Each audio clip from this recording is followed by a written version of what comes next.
Hey guys, what's up? Whew, tired. So I was sitting here on this beautiful, glorious day. Look at my view, guys.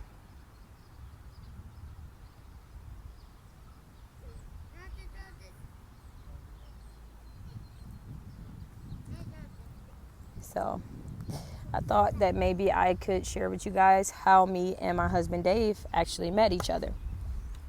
And just as a disclaimer, Dave is not on my YouTube channel. I'm not going to force him to be on my YouTube channel. He's a great husband. And he doesn't have to do everything that I want him to do or everything that y'all feel like he should do. He's my husband. He does what he's supposed to do. And YouTube is not in the description. So move along, move around. All right. So I'm going to tell you today how me and Dave met. Tell you how we met. So I'll start with the beginning, middle, and end, right? I'll start with the beginning and go to the middle and then the end. So me and Dave, we met when I was walking home from work one day. I was working as a lunch assistant for Cleveland Metropolitan School District at a school. And if you don't know what a lunch assistant is basically somebody that makes sure that the kids eat, meaning that they try everything on their plates. You clean the lunchroom after they're out of there, and you take them to recess while they're in there. And that's that. I'm not the lunch lady. Although I'm qualified, I'm not the lunch lady. Okay? So, no, I was not serving lunch. Sometimes I would, though, but I'm not a lunch lady. So, anyways, I walked home from work like I've done thousands of times. And this one day in particular, this guy just comes across the street. He's just jogging across the street. And, excuse me. And I just remember turning around because I had headphones on. And I was just like, why is he coming over here? Why do it look like he's coming over here? And so I took my headphones off because I noticed he was coming towards me. And he says to me, he says, you know what? He says, how old are you, if you don't mind me asking? I said, 21. Why? He says, I thought you were a high school student because I see you with your badge on. I had my work badge on. I said, no, I'm not a high school student. I'm 21. And he was like, well, you know, I've been seeing you for a little while and I was scared to talk to you. I just wanted to ask you how old you were because at first I wasn't going to talk to you because you look young. And he was like, well, take my number, call me because I want to take you on a date, sweetheart. Which to this day he calls me sweetheart and I love it. And I was like, okay. And he jogged back across the street to his to do his route because he's a garbage man, to do his route. And I just walked away feeling like at that point in my life I didn't want nobody. I didn't want to be with nobody. I had no desire because I had been through so much that I was just done with love. I was done with thinking that I was gonna be ever given somebody that I would be with permanently. I was done with life in general. I had just clocked out of life. I didn't want to kill myself. I wasn't suicidal. I had just clocked out mentally because I was like, I had just got a new job. I had just, I just been through a lot. I had been through a lot. And so at that point, I made up my mind, like, I didn't call him for 2 weeks. That I wasn't going to call him and I wasn't going to give him the time of day. And so I did, and I didn't call him for 2 weeks, almost a month. And it was funny, but it wasn't funny because after that time went by, right, I never looked at my phone. I put his number in my phone, never looked at my phone, nothing. After some time went by,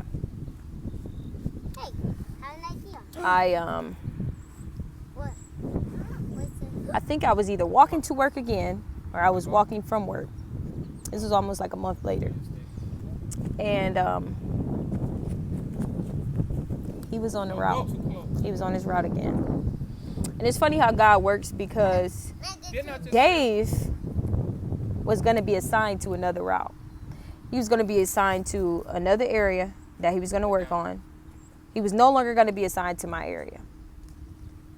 That same day that I seen him was the last day that he worked on that area. And something like a light bulb in me was just like, you remember him, right? Call him.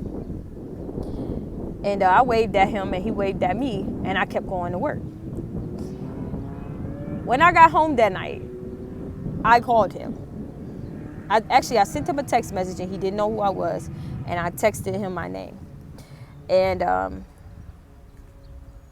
that's when we started talking for a little while and just getting to know each other, filling each other out. And I realized that I kind of liked him, that he was cool, because I had given up in my mind on men. I had given up on just being in a relationship. And I found out that I really kind of liked this guy. So some time went by after us talking, and eventually he asked me to go on a date. And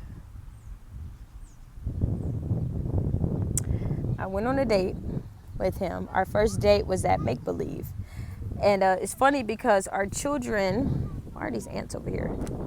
Our children are a year apart, our youngest children. And so we went to Make Believe so the kids could play and we could talk. And I remember we went into like the little playroom for the babies. We just let them talk and play. And then we talked. And we just chopped it up about everything. And I remember just looking at him with this look in my eyes like, this man is handsome. This man is really handsome. And so, of course, we hit it off right away after that. But some things happened. We were definitely fornicating together. And don't judge me, but we was definitely fornicating from that point on. And we never stopped. We never stopped fornicating.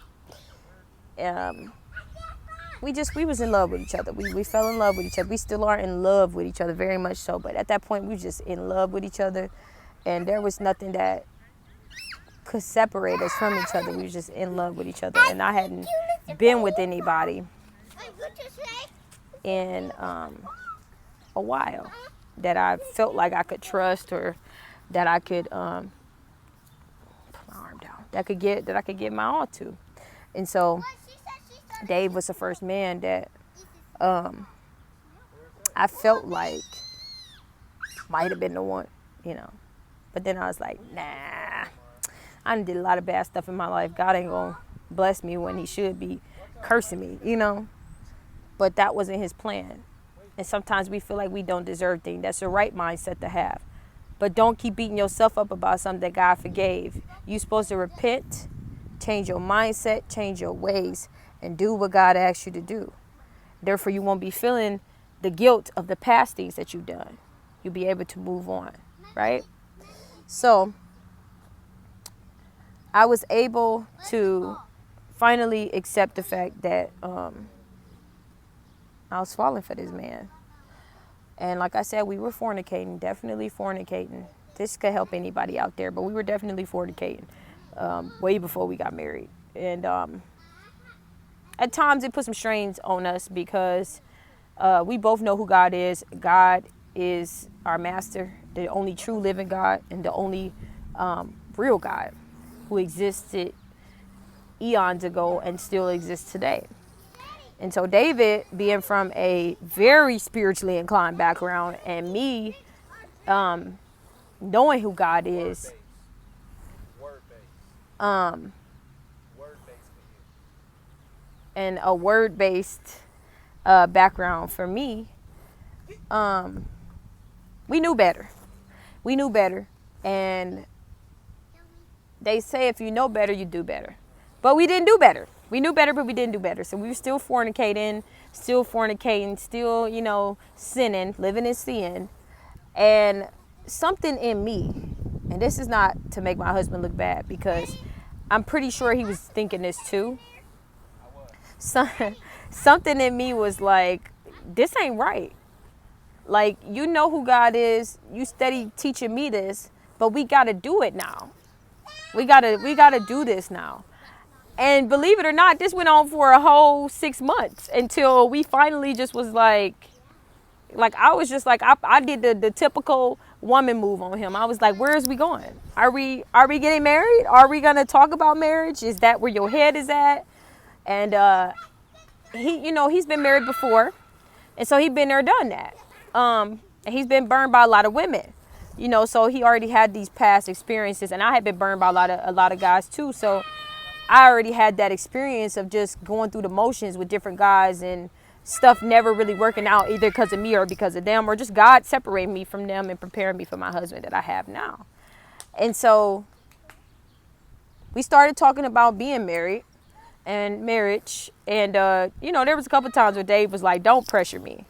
You know, don't pressure me to marry you. And women, if your man tell you that, listen to him. It ain't all the time that he just don't want to be married. You got to look at his past history.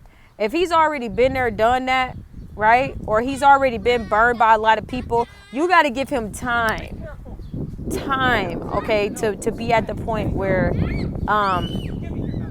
he wants to be married, okay? He has to feel like he's going into this with no rush, that this is all his decision and not just yours, right? Because you want that fairy tale wedding.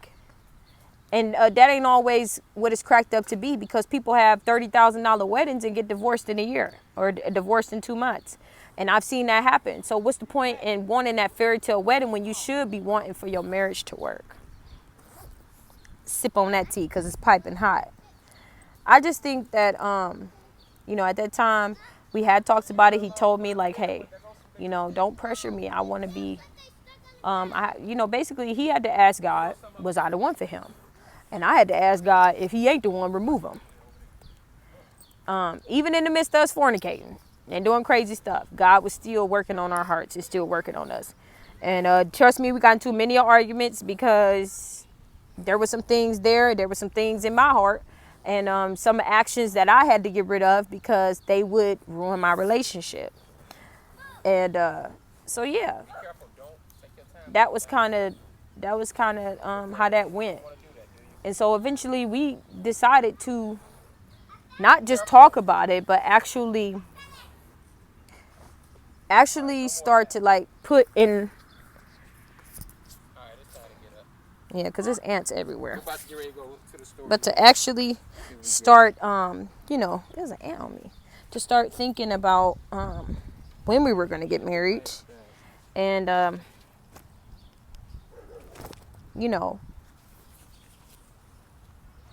what was going to happen for our future. What did we have planned for our future? So that was that. And fast forward to now, we are now married. April 17th, 2020, we are newlyweds. So God's plan to remove all these people in our life and take us through all of these situationships worked out because now we are married. Mama, stop doing that. That's trifling. Don't do that. Yeah, so now we are married and we are happily married right now. We just enjoying marital bliss, for real. And our bad baby kids that's running around here giving us gray hair. But yeah, that's how we met. And I'm glad that we met because Dave was the one God was preparing me for. And I just didn't know it. I didn't know why I was turning down decent, good guys in my eyes. And I know now why. Because they were not men of God. God is always, so you need to watch what you're doing. God is always going to direct you to your partner. You got to let him do it, though, in his time. You can't think that if you go find somebody, that's the right person all the time because you didn't ask God. You ain't asked God for that person. You ain't asked God to show you what you need to do in that relationship. You ain't asked God to, hey, if this person ain't for me, remove them. Some of y'all are in dead relationships, in relationships that ain't going nowhere. That even if you get married, you ain't gonna be happy in your marriage. Because why? Because your mindset is totally different from that person. Y'all like night and day. Or he don't want to serve God, but you do. Or you don't want to serve God, but he do. So y'all not gonna be equally yoked, right? People have to understand that your timing is not God timing. It seems like a blink of an eye, but to us it's like eternity, but it's worth the wait. I had to kiss a lot of frogs to get my prince. I had to kiss a lot of frogs to get my prince. And this ain't no walk in the park. It's not. I had a lot of broken hearts, and I broke a lot of people's hearts because I was in the world and I didn't know. But now that I know, I'm not a relationship expert, I'm not a relationship guru, but I could teach you a few things. I could tell you a few things. You really want to find somebody, you can't find them. You got to let God be your compass, be your GPS. You can't be putting in your own directions. Let God take you where you're supposed to go, all right? And on that note, I love y'all. And I wanted to share this video because I feel like this was a special time in my life, and I wanted to share it with y'all. So peace, love, and blessings to you all.